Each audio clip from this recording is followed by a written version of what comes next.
नमस्कार, स्वागत है आपका। मैं हूं प्रियंका और आप देख रहे हैं कर्मभूमि टीवी। चलिए बढ़ते हैं आज की कुछ अहम खबरों की ओर।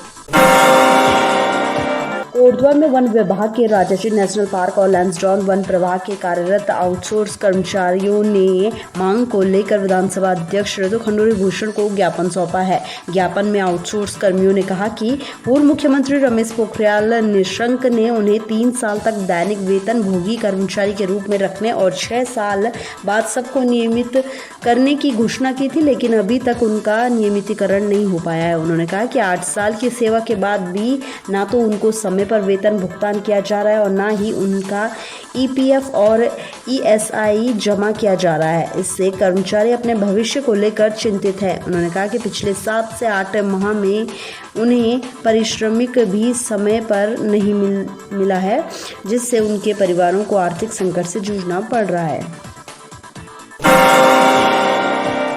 जहरीखाल ब्लॉक के करीब 10 गांवों में दूरसंचार सेवाएं खस्ताहाल होने से ग्रामीण परेशान है। नेटवर्क के अभाव में ग्रामीण जहां अपने नाते रिश्तेदारों का हालचाल नहीं पूछ पा रहे, तो वहीं प्रशासनिक कार्य भी प्रभावित हो रहे हैं। ग्रामीणों का आरोप है कि घंगरीखाल में लगे मोबाइल टावर की रेंज कम होने के कारण उन्हें दिक्कतों का सामना करना पड़ रहा है। घंगरीखाल की ग्राम प्रधान दुर्गा देवी ने बताया कि क्षेत्र में मोबाइल टावर की दिक्कतें अक्सर बनी हुई है। घंगरी, सदाना सहित आदि ग्रामीण इलाके में दूरसंचार की लचर मोबाइल सेवा से लोग परेशान हैं। उन्होंने कहा कि घंगरीखाल में बीएसएनएल का मोबाइल टावर लगा है, लेकिन टावर 100 पीस बनकर रह गया है। नेटवर्क अक्सर गायब हो रहता है। ग्रामीण कई सालों से इसकी रेंज क्षमता बढ़ाने की मांग करते आ रहे हैं, लेकिन बीएसएनएल अधिकारी मौन साधे हुए हैं।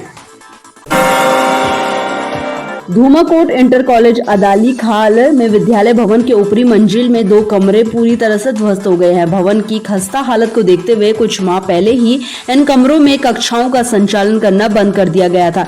विद्यालय के प्रधानाचार्य आशीष देव पांडे ने बताया कि विद्यालय भवन के ऊपरी मंजिल में करीब 20 वर्ष पहले 4 कमरे बने थे। पिछले कुछ समय से चारों कमरे जर्जर हालत में थे। इन कक्षाओं की खस्ता हालत को देखते हुए 4 महीने पहले ही कक्षाएं लगाना बंद कर दिया गया था। विगत दिनों हुई भारी बारिश के चलते लेंटर पर दरारें पड़ने के बाद बृहस्पतिवार रात को 2 कमरे ध्वस्त हो गए। शिक्षण कार्य के लिए अन्य कमरों का इंतजाम किया गया। जल्द ही विद्यालय के लिए नए कमरों के निर्माण का प्रस्ताव उच्च अधिकारियों को भेजा जाएगा। कुमाऊं अंचल का प्रमुख लोक पर्व हरेला आज मनाया जा रहा है। शुक्रवार को शिव पार्वती परिवार की पूजा की गई। कुमाऊं में हरेला पर्व का बड़ा ही महत्व है। प्रकृति से जुड़ा यह लोक पर्व हरियाली और आस्था का प्रतीक है। मान्यता है कि हरेला की पूर्व संध्या पर महिलाएं शिव पार्वती परिवार की पूजा करती हैं, जिसे स्थानीय भाषा में डिकर कहा जाता है। इस मौके पर गाँव की शुद्ध स्थान की मिट्टी और आटे से शिव पार्वती, गणेश, नंदी और मूषक आदि की प्रतिमा बनाई जाती है। जिस स्थान पर हरेला बोया जाता है, उस स्थान पर शिव परिवार की प्रतिमा की पूजा की जाती है।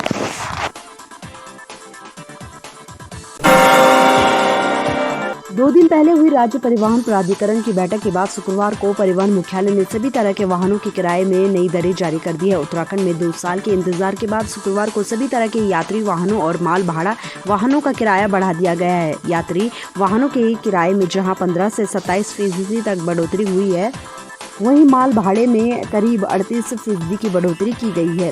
2 दिन पहले हुई राज्य परिवहन प्राधिकरण की बैठक के बाद शुक्रवार को परिवहन मुख्यालय ने सभी तरह के वाहनों की किराए की नई दरें जारी कर दी है। वहीं इस मामले पर परिवहन आयुक्त अरविंद सिंह हांकी ने बताया कि बस और टैक्सियों की किराए में करीब 22%, चारधाम यात्रा पर संचालित होने वाली बसों के किराए में करीब 27%, ऑटो व तिपहिया वाहनों के किराए में 15 से 18% बढ़ोतरी की गई है। प्रदेश में आम जन की सुविधा और ऑनलाइन रिपोर्टिंग को और अधिक सहज बनाने के लिए उत्तराखंड पुलिस द्वारा शुरू की गई EFIR सुविधा और उत्तराखंड पुलिस ऐप का मुख्यमंत्री पुष्कर सिंह धामी ने उद्घाटन किया है। मुख्यमंत्री के सरलीकरण, समाधान, निस्तारण और संतुष्टि के मूल मंत्र के क्रम में उत्तराखंड पुलिस ने प्रदेश की जनता के लिए यह सुविधाएं शुरू की है। इससे अब घर बैठे ही वाहन चोरी और गुमशुदा वस्तुओं के संबंध में EFIR दर्ज कराई जा सकेगी। उत्तराखंड पुलिस ऐप में उत्तराखंड पुलिस द्वारा आम जनता के लिए संचालित की जा रही सभी ऑनलाइन ऐप की सुविधाओं को एक साथ एकीकरण किया गया है। श्रीनगर में राजकीय मेडिकल कॉलेज के बेस अस्पताल में एक अविवाहिता अपने नवजात को अस्पताल के एक कर्मचारी को देकर चली गई। नवजात की एनआईसीयू में मौत हो गई। हैरत की बात है कि अस्पताल की स्त्री रोग एवं प्रसूति विभाग ने प्रसूता को डिलीवरी के 2 घंटे के अंदर ही छुट्टी भी दे दी, जबकि नियमानुसार 48 घंटे तक जच्चा बच्चा डॉक्टरों की निगरानी में रहते हैं। वार्ड से तत्काल छुट्टी और नवजात के किसी अन्य के पास मौजूद होने की घटना को संदिग्ध देखते हुए अस्पताल प्रशासन ने जच्चा बच्चा से संबंधित रिकॉर्ड को सील कर दिया है। वहीं कॉलेज प्रशासन के मुताबिक इस मामले में जांच कमेटी बैठाकर तहकीकात की जाएगी। राजधानी दिल्ली शुक्रवार को लूट की वारदात से थर्रा उठी। यह मामला साउथ ईस्ट जिले के लाजपत नगर फ्लाईओवर का है। यहां पर ऑटो में सवार 2 युवकों के आंखों में मिर्ची झोंक कर बाइक से आए 2 बदमाशों ने उनसे 50 लाख रुपए से भरा बैग छीन ले गए।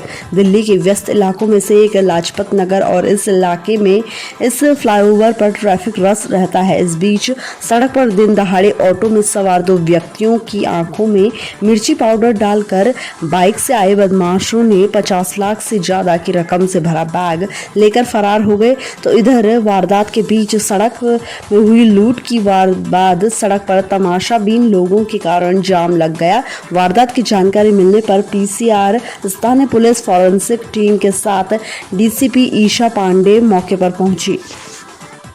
हर छोटी बड़ी खबर के लिए आप देखते रहिए कर्मभूमि टीवी। मुझे दीजिए इजाजत। नमस्कार।